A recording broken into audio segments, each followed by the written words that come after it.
Hi, my name is Sandy Draper and I design art jewelry. Today I want to talk a little bit about color theory, which is why certain color combinations tend to be very eye-catching. And also I want to talk a little bit about how you can find inspiration just while you're out and about shopping. So let's get started. You may not have thought about the color wheel since you were in art class in elementary school. As you may remember, the primary colors are red, yellow, and blue, and what makes them primary colors is they can't be created by mixing any other colors. Secondary colors are green, made by mixing yellow and blue, violet or purple, made by mixing red and blue, and orange, made by mixing yellow and red. Tertiary colors, yellow-orange, red-purple, blue-purple, blue-green, yellow-green. These are colors that are formed by mixing a primary color and a secondary color. That's why the color has a two-word name, such as blue-green.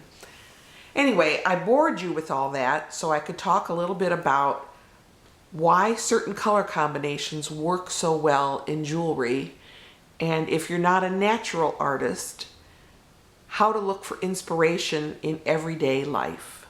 Here's an example of a monochromatic necklace using beads in various shapes and sizes, but all in the blue color family. A lot of times you can find handouts, free handouts actually, in craft stores. I found one at Hobby Lobby, and it shows you some other monochromatic beading ideas. These leaf pendants are another example of monochromatic color. They're shades of green. However, now that we see the beading in the necklace, there are spots of orange. This is an example of complementary colors. That is, using colors that lie directly opposite each other on the color wheel. Once again, referring to the handout I picked up at Hobby Lobby, these are some other examples of complementary color combinations.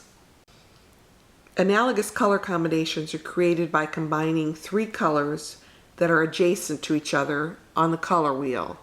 In this example, it's the greens and the blues combining for a wonderful color combination. In this example, it's the greens and the yellows. One of my favorite places to find inspiration is ceramics. Inspiration for these earrings came from this bowl. Once you start looking for inspiration, there's no limit to where you'll find it. You can find it in clothing patterns. The inspiration for this pendant came from this plate. So when you're out shopping, keep your cell phone camera handy. If you see something you like, colors that catch your eye, snap a picture of it on your cell phone, and then when you get ready to sit down and make jewelry, you'll have inspiration. Whenever you're in doubt or looking for inspiration, don't be afraid to refer back to the color wheel.